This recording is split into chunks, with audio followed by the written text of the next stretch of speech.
नमस्कार, आदाब, सत श्री अकाल मेरे सभी दोस्तों। मैं आपका दोस्त अमन तिवारी, अमन अपडेट्स के इस चैनल पर आपका बहुत-बहुत स्वागत करता हूं। आज हम जुड़ेंगे देश दुनिया से बनने वाली महत्वपूर्ण खबर और उनसे बनने वाले करंट अफेयर के महत्वपूर्ण क्वेश्चनों की बात देखेंगे। और हम अपनी शुरुआत हर सुबह जैसे करते हैं, कुछ अपनी लाइनों के साथ। निरंतरता और प्रयास ही सफलता की नींव है। आपकी जो कंटिन्यूटी है और बार-बार अटेंड, हर चीज़ का प्रयास करना, एक चीज़ में हार कर कभी उससे डरना नहीं है। एक एक पेपर, एक प्रैक्टिस, एक मैच कोई भी आपके निर्णय, आपके भविष्य को नहीं तय करता। आपको लगातार कंटिन्यू काम करना पड़ेगा और निश्चित रूप से आपको सफलता मिलेगी। तो चलिए चलते हैं आज हम अपने पहले प्रश्न की तरफ, जो है अंतर्राष्ट्रीय भौतिकी ओलंपियाड 2026 में भारत ने कौन सा स्थान हासिल किया है। इसमें भारत का जो है पहला स्थान प्राप्त हुआ है। अगर इसकी बात की जाए तो भारत ने अंतर्राष्ट्रीय भौतिकी ओलंपियाड 2026 में 5 स्वर्ण पदक जीतकर वैश्विक मंच पर इतिहास रच दिया। इस शानदार प्रदर्शन के साथ भारत ने विश्व में नंबर 1 रैंक साझा किए है, जिसकी सराहना प्रधानमंत्री मोदी ने भी की। और वर्ष 2026 में अंतर्राष्ट्रीय विज्ञान और गणित ओलंपियाड में भारत के शानदार प्रदर्शन की सुर्खियां देखते हैं, मतलब क्या हुआ है इसके जो बारे में। तो इंटरनेशनल फिजिक्स ओलंपियाड की बात करें तो कोलंबिया में आयोजित इस प्रतियोगिता में भारत के सभी 5 छात्रों ने स्वर्ण पदक जीतकर रचा इतिहास। भौतिक में वर्ल्ड नंबर 1 यानी गोल्डन स्वीप के साथ भारत ने चीन और रूस जैसे देशों के साथ वैश्विक तालिका में संयुक्त रूप से पहला स्थान हासिल किया। European girls mathematical olympiad France में भारतीय छात्रों के दल ने 1 स्वर्ण, 1 रजत और 1 कांस्य पदक जीतकर नया कीर्तिमान रचा।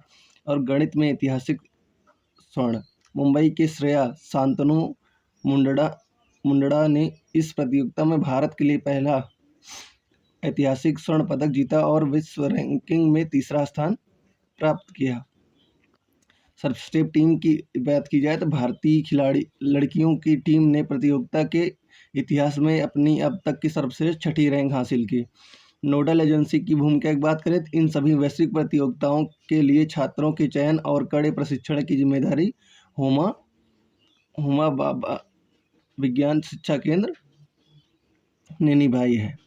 तो इस तरह हमारा पहला प्रश्न आज समाप्त होता हुआ बढ़ते हैं अपने दूसरे प्रश्न की तरफ, जो है हाल ही में किस शहर ने केवल 1 घंटे में 3.61 लाख पौधे लगाकर गिनीज वर्ल्ड रिकॉर्ड बनाया है। तो जो गुजरात का अहमदाबाद शहर है, उसने यह रिकॉर्ड बनाया है। गुजरात के अहमदाबाद शहर ने पर्यावरण संरक्षण की दिशा में एक बड़ा कीर्तिमान स्थापित किया है। शहर में एक जन अभियान के तहत मात्र 1 घंटे के भीतर 3.61 लाख पौधे रोपे गए, जिससे गिनीज वर्ल्ड रिकॉर्ड्स में दर्ज किया गया। आज आज हम देखेंगे गुजरात के संपूर्ण महत्व तथ्य जो भी होंगे पूरे गुजरात के बारे में, आज हम उसका पोस्टमार्टम करेंगे। तो इसी तरह हम धीरे धीरे एक एक राज्य के ऐसे भी और जो तथ्य होंगे हम लाएंगे जरूर। तो इसकी बात की जाए, इसकी स्थापना 1 मई 1960 में बॉम्बे पुनर्गठन अधिनियम द्वारा महाराष्ट्र से अलग होकर, और राजधानी बात करें तो गांधीनगर पहले अहमदाबाद थी। वर्तमान मुख्यमंत्री भूपेंद्र पटेल जी और वर्तमान राज्यपाल आचार्य देवव्रत हैं। विधानसभा सीटों की बात की जाए तो 182, लोकसभा सीटें 26, राज्यसभा सीटें 11।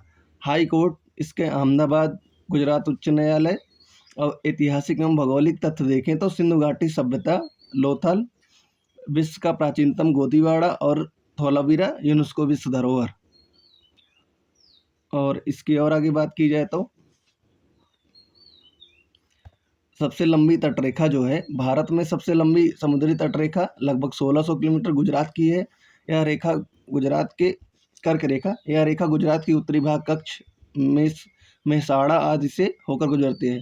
मैनचेस्टर ऑफ इंडिया, अहमदाबाद को भारत का मैनचेस्टर कहा जाता है। श्वेत क्रांति, दुग्ध उत्पादन की अमूल डेयरी की शुरुआत आणंद गुजरात से हुई थी।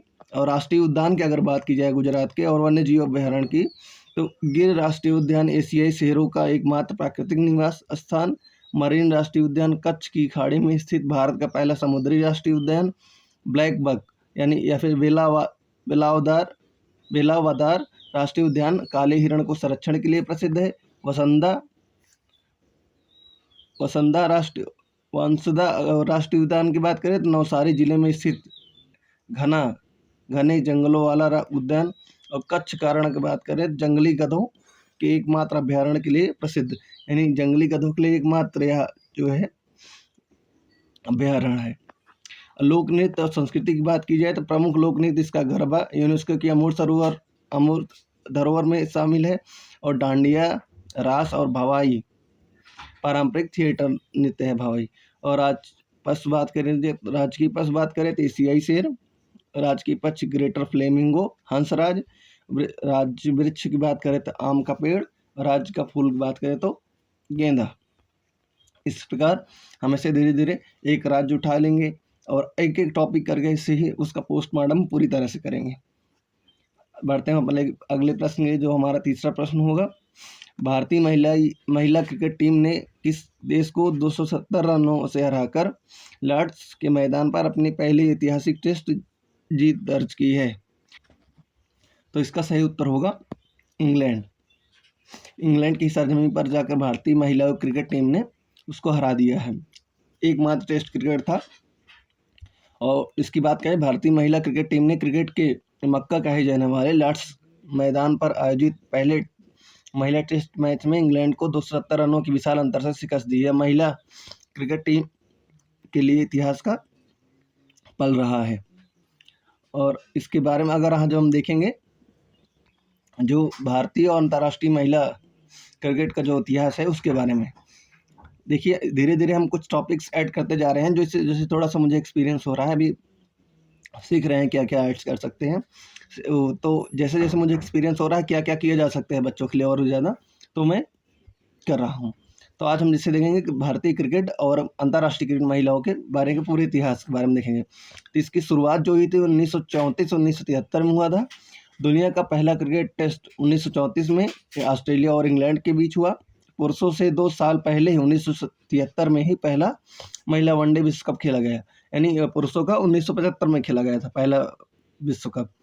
और भारत का पहला कदम बात करें तो 1976 भारतीय टीम ने अपना पहला टेस्ट मैच 1976 में वेस्ट इंडीज के खिलाफ और उसी साल पहली जीत भी दर्ज की।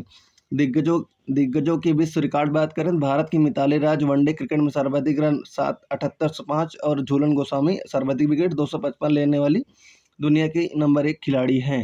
मतलब थी ये पुरानी, अब तो नए नए आ गए सब।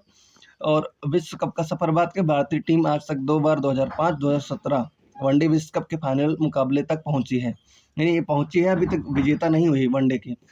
और ऐतिहासिक लॉर्ड टेस्ट की बात करें तो अभी जो हमने देखा ही 270 रनों से हारा है इंग्लैंड को। वर्तमान स्थिति की देखें तो हरमनप्रीत कौर कप्तान और स्मृति मंधाना उप कप्तान है। और क्रांतिकारी बदलाव की बात करें तो जो WPL 2023 से शुरू हुआ है और पुरुषों के बराबर समान मैच फीस नीति ने भारतीय महिला क्रिकेट की स्थिति को बहुत मजबूत कर दिया है। इस प्रकार हमने देखा आज अंतर्राष्ट्रीय महिला जो पूरा क्रिकेट है टीम है या क्रिकेट जो चलाता है उसके पूरे इतिहास के बारे में देखा है। तो बढ़ते हैं अपने अगले प्रश्न चौथे प्रश्न के लिए। हाल में भारतीय रिजर्व बैंक RBI के किस नई डिजिटल भुगतान तकनीक को देश में पायलट आधार पर लॉन्च किया गया है? तो जो वॉइस बेस्ड ऑफलाइन UPI है इसको लॉन्च किया गया है। तो विश्लेषण की बात करें इसमें तो डिजिटल इंडिया और वित्तीय समावेशन को बढ़ावा देने के लिए RBI ने वॉइस बेस्ड ऑफलाइन UPI का पायलट रन शुरू किया है। इसके जरिए बिना इंटरनेट वाले फीचर फोन उपयोगकर्ता भी केवल अपनी आवाज़ का उपयोग करके सुरक्षित भुगतान कर सकेंगे, जिससे ग्रामीण क्षेत्रों में डिजिटल लेन देन को बढ़ावा मिलेगा।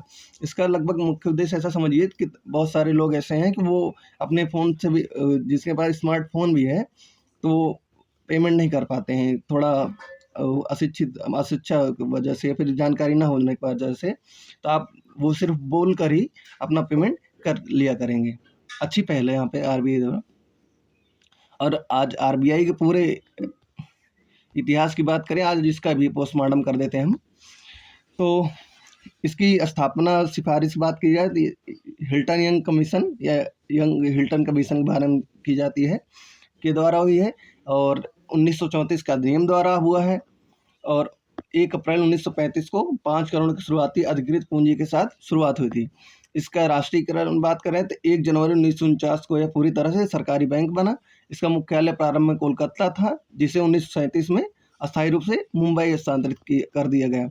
और नेतृत्व की बात करें तो इसके गवर्नर ओस्मान स्मिथ जी थे, ब्रिटिश मूल के थे, और प्रथम भारतीय की बात की जाए तो सीटी देशमुख जी थे। और गवर्नर की बात की जाए तो ये अभी थोड़ा ये यहाँ पे आप समझ लीजिए ये थोड़ा गलत हो गया, यहाँ पे ये नहीं होंगे।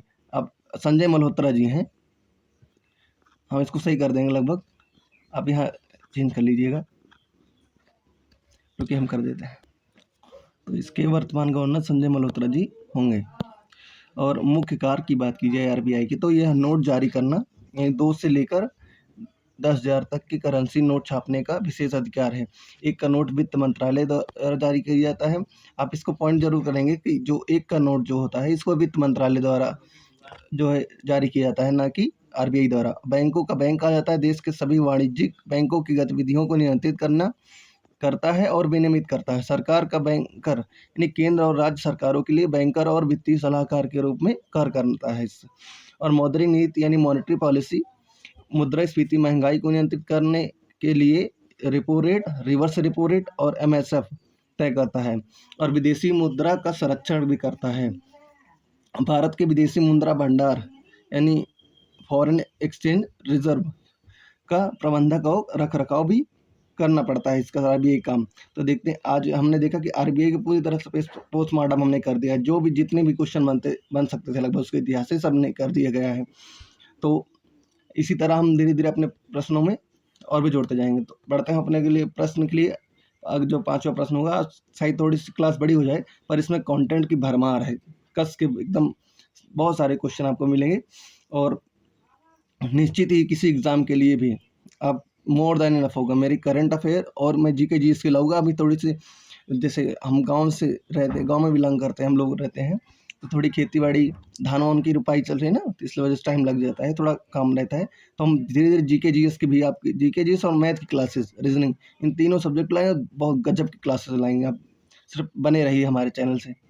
भारत और किस देश के बीच हाल ही में नागरिक परमाणु समझौता और समुद्री सुरक्षा रोड मैप सहित 18 समझौते पर हस्ताक्षर किए गए हैं।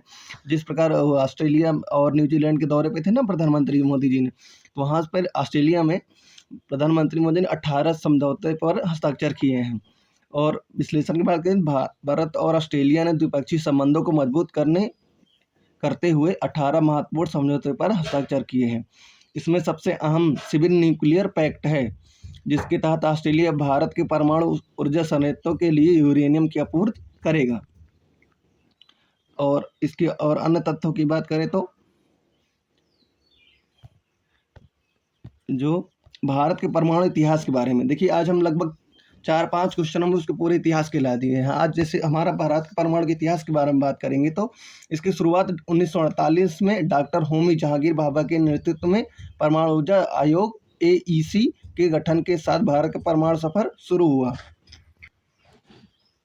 पहले रिएक्टर की बात करें तो 1956 मुंबई के ट्रामे में एशिया के पहले परमाणु अनुसंधान रिएक्टर अप्सरा जो पहला रिएक्टर था की स्थापना की गई थी। पहला परीक्षण बात करें तो 1974 में इंदिरा गांधी के कार्यकाल में पोखरण में भारत का पहला परमाणु परीक्षण हुआ, जो सफल रहा। इसे स्माइलिंग बुद्धा के नाम से दिया गया। और दूसरा परीक्षण बात करें तो 1998 में अटल बिहारी वाजपेयी के नेतृत्व में पोखरण में ऑपरेशन शक्ति के तहत 5 सफल परीक्षणों कर भारत पूर्ण परमाणु संपन्न राष्ट्र बना।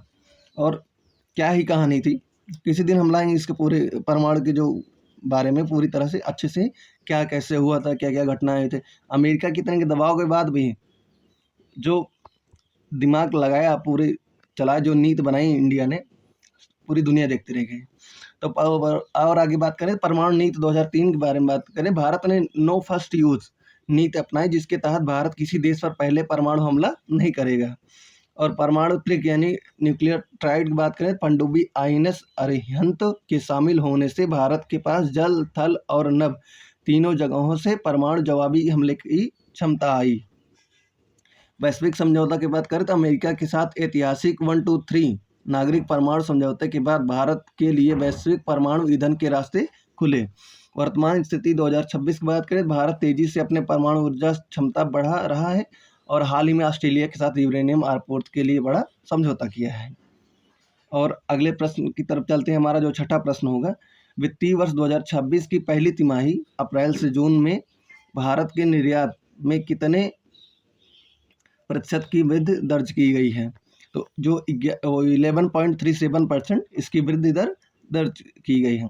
भारतीय अर्थव्यवस्था और व्यापार के मोर्चे पर अच्छी खबर आई है। अप्रैल से जून 2026 की तिमाही के दौरान भारत कुल निर्यात 11.37% के मजबूत वृद्धि के साथ 232 अरब डॉलर पार कर चुका है। तो और आगे बात करें, देखिए हम एक तथ्य और जोड़ दिए हैं। आज क्लास थोड़ी बड़ी होगी दोस्तों, आप पर बने जरूर रहना। गजब क्वेश्चन है, बहुत सारे क्वेश्चन हैं और बहुत सारे टॉपिक्स हैं। भारत के वित्त आयोग की इसकी बात करें जो संपूर्ण जानकारी, तो संवैधानिक प्रावधान भारतीय संविधान के अनुच्छेद 280 के तहत यह एक अर्धन्यायिक और संवैधानिक निकाय है, वित्त आयोग जो है। और गठनकर्ता बात करें, प्रत्येक 5 वर्ष में आवश्यकता अनुसार भारत के राष्ट्रपति द्वारा इसका गठन किया जाता है। और संरचना की बात करें तो इसमें एक अध्यक्ष और 4 अन्य सदस्य, कुल 5 सदस्य होते हैं जिनकी नियुक्त राष्ट्रपति करते हैं। मुख्य कार्य इसका केंद्र और राज्यों के बीच करों के शुद्ध राजस्व का बंटवारा तय करना है और राज्यों को दिए जाने वाले सहायता अनुदान की सिद्धांत बनाना है। और बात करें ऐतिहासिक सफर बात करें तो इसके प्रथम वित्त आयोग वर्ष 1951 में गठित किया गया। पहले अध्यक्ष इसके केसी नियोगी जी थे। और 14वां वित्त आयोग की बात करें तो इसके अध्यक्ष YB रेड्डी थे, जिन्होंने राज्य की हिस्सेदारी बढ़ाकर 42% कर दी और की सिफारिश की थी। 15वां वित्त आयोग के बाद इसके अध्यक्ष NK सिंह जी थे और उनकी सिफारिश की अवधि वित्तीय वर्ष 2021 से 26 तक है। और वर्तमान स्थिति की बात की जाए तो 16वां वित्त आयोग इस वर्तमान में कार्यरत है। 16वें वित्त आयोग के अध्यक्ष जो थे अरविंद पनगड़िया जी थे, जो नीति आयोग के पूर्व उपाध्यक्ष हैं। सिफारिश की अवधि करें, इस आयोग की सिफारिश 1 अप्रैल 2026 से शुरू होकर अगले 5 वर्ष 2026 से 31 के लिए लागू हो चुकी है। ताज़ा रिपोर्ट की बात करें, इस आयोग ने अपने अंतिम रिपोर्ट राष्ट्रपति द्रौपदी मुर्मू को सौंप दी है, जिसमें मुख्य फोकस राज्यों के वित्तीय स्थिति सुधारने और आपदा प्रबंधन कोष पर दिया गया है। बढ़ते हैं हम अपने अगले प्रश्न, जो हमारा 7वां प्रश्न होगा। हाल ही में केंद्रीय जांच ब्यूरो CBI किस राज्य में हुए बड़े छात्रवृत्ति घोटाले की जांच कर रही है? जो मध्य प्रदेश में यह घोटाला हुआ है। आप ये समझिए, छात्रवृत्ति उन्हीं बच्चों को पढ़ाने के लिए जो पढ़ रहे हैं, जो कुछ गरीब दर्जे के हैं, उन बच्चों को दी जा रही है, उनमें भी घोटाला किया जा रहा है। कैसी है व्यवस्था चल रही है? चलिए बढ़ते हैं अगले तरफ। मध्य प्रदेश में एक बड़े छात्रवृत्ति घोटाले का पर्दाफाश हुआ है, जिसकी जांच CBI कर रही है। इस घोटाले में कॉलेज और बैंक अधिकारियों पर मिलीभगत करके उन छात्रों के नाम पर फर्जी तरीके से करोड़ों रुपए की स्कॉलरशिप हड़पने का आरोप लगाया है, जिन्होंने कभी आवेदन ही नहीं किया था। और इसकी बात करें आज मध्य प्रदेश के, देखिए आज तो लगता है हमें क्लास बहुत ही बड़ी हो जाएगी, पर ठीक है, कंटेंट की कमी नहीं होने पाएगी, कुछ भी हो जाए। मध्य प्रदेश की स्थापना की बात करें तो 1 नवंबर 1956 को गठित इस राज्य का भारत दिल और सोया स्टेट सर्वाधिक सोयाबीन उत्पादन कहा जाता है। सोया यहाँ से सोने वाला है, स्लीपिंग वाला नहीं है, सोया या सोयाबीन कहा जाता है। प्रमुख नृत्य की बात करें, यहाँ के सबसे प्रसिद्ध लोक नृत्यों में राई, बुंदेलखंड का मुख्य नृत्य, मटकी, मालवा क्षेत्र, कर्मा और भगोरिया भील जनजाति शामिल है। वन्य जीव अभ्यारण्य सबसे बड़ा अभ्यारण्य नौरादेही सागर में, इसके अलावा बोरी, गांधी सागर और राष्ट्रीय चंबल अभ्यारण्य यानी घड़ियाल संरक्षण प्रसिद्ध है। राष्ट्रीय चंबल जो है घड़ियाल के लिए संरक्षण के लिए। और टाइगर स्टेट व चीता स्टेट प्रोजेक्ट, देश में सबसे ज़्यादा बाघ मध्य प्रदेश में है। साथ ही सोयपुर जिले के कुर्नो राष्ट्रीय उद्यान अफ्रीका से लाए गए चीतों के आवास के लिए विश्व प्रसिद्ध है। ऐतिहासिक पुरातात्विक स्थल की बात करें तो रायसेन जिले में स्थित भीमबेटका की गुफाएं प्रागैतिहासिक काल की शैलचित्र कला का सबसे अद्भुत उदाहरण है। सिंधु घाटी काल की बात करें तो इसमें यद्यपि मुख्य सिंधु घाटी सभ्यता स्थल यह नहीं है, लेकिन नर्मदा घाटी में हथनोरा से मानव खोपड़ी के सबसे प्राचीन जीवाश्म नर्मदा मानव मिले हैं, जो भारत के प्राचीनतम इतिहास को दर्शाते हैं। यूनेस्को विश्व धरोहर की बात करें तो कला और वास्तुकला के बेजोड़ उदाहरण खजुराहो के मंदिर चंदेल शासकों द्वारा निर्मित, सांची का स्तूप मौर्य काल का और भीमबेटका यूनेस्को की वैश्विक सूची में शामिल है। भौगोलिक विशेषता बात करें तो अमरकंटक की पहाड़ियों से निकलने वाली नर्मदा नदी को मध्य प्रदेश की जीवन रेखा कहा जाता है, जो पूर्व से पश्चिम की ओर बहती हैं। आप कमेंट में पिन करेंगे नर्मदा नदी की लंबाई कितनी है। अब विश्व रिकॉर्ड्स की बात करें, देश की एकमात्र हीरा खदान पन्ना और भारत का पहला गौ अभयारण्य आगर मालवा इसी राज्य में स्थित है। तो देखिए दोस्तों किस प्रकार हमारा कंटेंट बढ़ते जा रहा है, और निश्चित रूप से ये पूरी तरह से मैं गारंटी के साथ कर रहा हूँ मोर देन एनफ होगा किसी भी एग्ज़ाम के लिए। इतना ही करंट अफेयर ही नहीं, मैं जो जीके जीएस भी पढ़ाऊँगा, ऐसा पढ़ाऊँगा ना मज़ा आ जाएगा। टाइम दीजिए थोड़ा सा, मैं माइक भी ला लूँ, अभी तो डायरेक्ट फ़ोन से ही चल रहा है रिकॉर्डिंग। तो चलिए पढ़ते हैं, नहीं तो टाइम बहुत लग जाएगा। 8वां प्रश्न देखते हैं। रक्षा क्षेत्र में आत्मनिर्भरता को बढ़ाते हुए भारतीय नौसेना ने हाल ही में 1 महीने के भीतर कितने स्वदेशी नौसैनिक प्लेटफॉर्म शामिल किए हैं? तो भारतीय नौसेना ने 4 प्लेटफॉर्म शामिल किए हैं। मेक इन इंडिया और रक्षा क्षेत्र में आत्मनिर्भरता को बढ़ाते हुए भारतीय नौसेना ने महज एक महीने के भीतर 4 अत्याधुनिक स्वदेशी नौसैनिक प्लेटफॉर्म को अपने बेड़े में शामिल किया, जिससे देश की समुद्री सुरक्षा क्षमता काफ़ी मजबूत हुई है। और अगली बात करें तो आज भारतीय नौसेना के बारे में देखिए। आज तो लगता है कुछ ज़्यादा ही क्लास बड़ी हो जाएगी। भारतीय नौसेना का संपूर्ण गौरवशाली इतिहास सबसे संक्षिप्त होता है, तो वन लाइनर के रूप में देख सकते हैं। प्राचीन में भारत में संगठित नौसेना की शुरुआत 4वीं शताब्दी ईसा पूर्व मौर्य साम्राज्य में हुई, नौसेना का स्थापना हुई थी। इसके जनक 17वीं शताब्दी में छत्रपति शिवाजी को माना जाता है, और आधुनिक भारतीय नौसेना का जनक माना जाता है इनको, कितने छत्रपति शिवाजी महाराज को। ब्रिटिश काल के बारे में 1612 में ईस्ट इंडिया कंपनी ने समुद्री लुटेरे से रक्षा के लिए honourable east India companies marine का गठन किया, जो बाद में रॉयल इंडियन नेवी बना। आधुनिक नामकरण 26 जनवरी 1950 को भारत के गणतंत्र बनने पर इसका नाम आधिकारिक तौर पर भारतीय नौसेना रखा गया। ऑपरेशन विजय 1961 में नौसेना ने गोवा को पुर्तगाली कब्जे से मुक्त कराने के लिए सफल सैन्य अभियान में महत्वपूर्ण भूमिका निभाई। ऑपरेशन ट्राइडेंट 1971 में 4 दिसंबर 1971 को भारत पाक युद्ध के दौरान नौसेना ने कराची बंदरगाह का तबाह कर दिया, इसलिए हर साल 4 दिसंबर को नौसेना दिवस मनाया जाता है। बढ़ते हैं अपने अगले। अच्छा, अभी इसमें कुछ और टॉपिक देते हैं, जैसे महाविमान वाहक पोत 1961। INS विक्रांत भारत का लड़ाकू विमान पोत बना, जिसने 1971 में युद्ध में इतिहास रचा। अब ये जो INS वाली जो सीरीज है ना, इसके पूरे बारे में जो जैसे आप देखते हैं लगभग अब जो थल सेना है इसके बारे में लगभग जानकारी, अब टैंक वगैरह जो रहते हैं मिसाइल के बारे में पता रहता है, पर वो जो एयरफोर्स और नेवी के लिए रहता है इसमें काफ़ी कन्फ्यूजन होता है, बच्चे समझ नहीं पाते। मैं एक एक टॉपिक करके छोटी छोटी वीडियो डालूंगा जरूर। और परमाणु क्षमता की बात करें, स्वदेशी परमाणु पनडुब्बी INS अरिहंत के बेड़े में शामिल होने से भारत को समुद्र से परमाणु हमला करने की मारक क्षमता मिली। नया ध्वज 2022 प्रधानमंत्री ने नौसेना को अपने बेसिक ब्रिटिश क्रॉस को हटाकर छत्रपति शिवाजी महाराज की शाही मुहर से प्रेरित नया स्वदेशी नौसैनिक ध्वज जारी किया। वर्तमान ताकत बात करें, आत्मनिर्भर भारत के तहत नौसैनी तेजी से स्वदेशीकरण की ओर बढ़ रहा है, और हाल ही में ये 1 महीने में 4 स्वदेशी नौसैनिक प्लेटफॉर्म बेड़ शामिल किए, हमने देखा ही। और बढ़ते हैं अपने अगले प्रश्न की तरफ, जो हमारा 9वां प्रश्न होगा। ग्लोबल पासपोर्ट इंडेक्स की बात करें तो इसमें भारत की रैंक कौन सी रही है? 125वां स्थान ग्लोबल पासपोर्ट इंडेक्स में भारत का रहा है। और ग्लोबल सिटीजन सॉल्यूशन द्वारा जारी ताज़ा ग्लोबल पासपोर्ट इंडेक्स 2026 में भारत को 125वें स्थान पर रखा गया है। इस सूचकांक में स्वीडन पहले स्थान पर और स्विट्जरलैंड दूसरे स्थान पर रहा है। और वैश्विक सूचकांकों की बात की जाए जो महत्वपूर्ण है, ये मैं हर बार जितनी बार इंडेक्स को आएगा तो मैं रिवीजन कराने के लिए आऊँगा, क्योंकि इंडेक्स पूछे ही पूछे जाते हैं सारे एग्जाम में। वैश्विक नवाचार सूचकांक की बात करें तो 38वां भारत है, टॉप पर स्विट्जरलैंड है। विश्व प्रसन्नता रिपोर्ट यानी हैप्पीनेस की बात करें तो भारत की रैंक 116वां है, फिनलैंड इस पे पहले नंबर पर। तो अब प्रसन्नता वाले हैं जो फन करते हैं लोग, लड़के मतलब लोग फन यानी मजे करते हैं, वो प्रसन्न रहते हैं।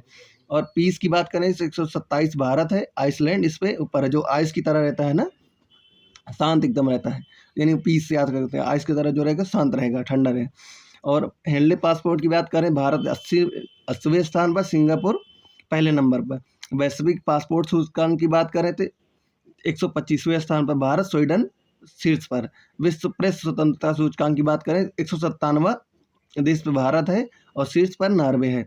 वैश्विक भूख सूचकांक यानी ग्लोबल हंगर इंडेक्स की बात की जाए तो 102 स्थान पर भारत और शीर्ष पर बेलारूस। विश्व प्रतिस्पर्धात्मक सूचकांक वर्ल्ड कॉम्पिटिटिवनेस इंडेक्स में भारत 41वें नंबर पर, शीर्ष पर सिंगापुर।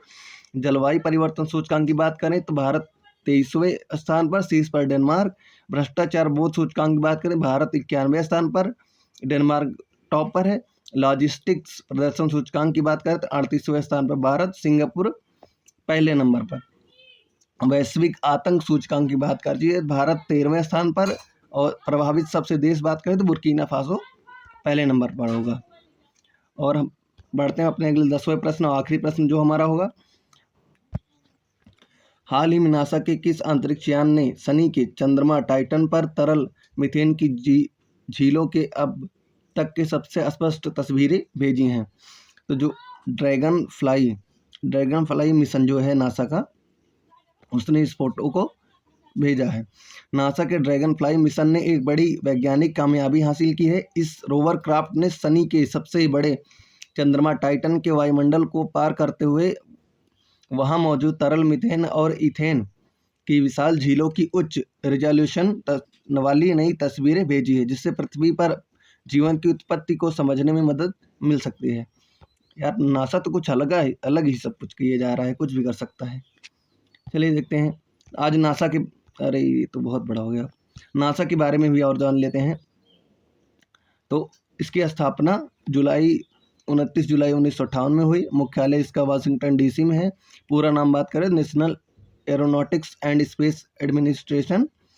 और शुरुआत की जाए तो शीत युद्ध के दौरान सोवियत संघ और स्पुतनिक उपग्रह को टक्कर देने और अंतरिक्ष रेस जीतने के लिए इसका गठन हुआ था। अपोलो 11 1969 में नासा ने इतिहास रचते हुए नील आर्मस्ट्रांग को चंद्रमा पर भेजा, जो चांद पर कदम रखने वाले पहले इंसान बने। स्पेस शटल व आईएसएस की बात करें, नासा ने दुनिया को के पहले दोबारा इस्तेमाल होने वाले स्पेस शटल बनाए और अंतर्राष्ट्रीय अंतरिक्ष स्टेशन की स्थापना की। जेम्स वेब और टेलीस्कोप की बात करें, ब्रह्मांड की सबसे गहरी और प्राचीन तस्वीरें लेने के लिए नासा ने दुनिया का सबसे शक्तिशाली टेलीस्कोप अंतरिक्ष में भेजा।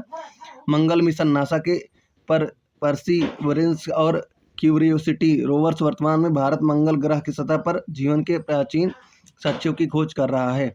आर्टेमिस मिशन की बात करें जाए, नासा अपने आर्टेमिस मिशन पर काम कर रहा है, जिसका लक्ष्य एक बार फिर से इंसानों को चांद पर उतारना है। भारत से निसार, नासा और भारतीय अंतरिक्ष एजेंसी इसरो मिलकर पृथ्वी की निगरानी के लिए निसार उपग्रह पर संयुक्त रूप से काम कर रहे हैं।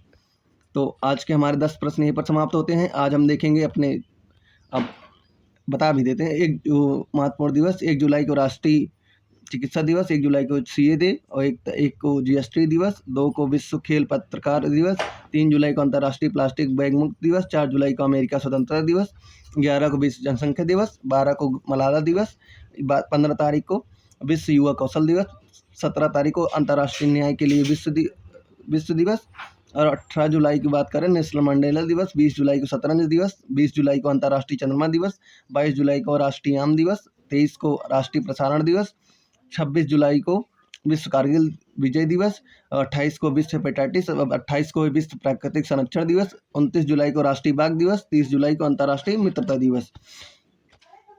अब इसमें मानव हृदय की बात कर जाए, थोड़ा मानव हृदय की थोड़ी सी देख लेते हैं इसके बारे में। तो इसके मानव विज्ञान की भाषा का जिसमें हृदय और उससे जुड़ी बीमारियों का अध्ययन करते हैं उसे कार्डियोलॉजी कहते हैं। हैं हृदय की झिल्ली, मानव हृदय एक दोहरी परत वाली सुरक्षात्मक झिल्ली गिरा जिसे पेरिकार्डियम कहा जाता है। कोष्ठक की बात कीजिए, मानव हृदय में कुल 4 कोष्ठक होते हैं, 2 ऊपर अलिंद और 2 नीचे निलय। मैं जो इसके हार्ट के बारे में पूरी तरह से एक वीडियो अलग से लाऊंगा, पर अभी थोड़ी जल्दी कर लेते हैं क्योंकि क्लास बहुत बड़ी हो जा रही है। तो पेसमेकर हृदय के दाहिनी अलिंद में स्थित ऐसे नोड को प्राकृतिक पेसमेकर कहा जाता है जो दिल की धड़कन शुरू करता है। हृदय की धड़कन बात की, एक स्वस्थ वयस्क मनुष्य का हृदय समान स्थिति में प्रति मिनट 72 बार धड़कता है। स्ट्रोक वैल्यू की बात करें तो हृदय प्रति धड़कन में लगभग 70 मिलीलीटर रक्त को पंप करता है। और धमनियों की बात की जाए तो ये शुद्ध ऑक्सीजन युक्त रक्त को हृदय से शरीर के अंगों तक ले जाते हैं, हृदय से शरीर के अंगों तक।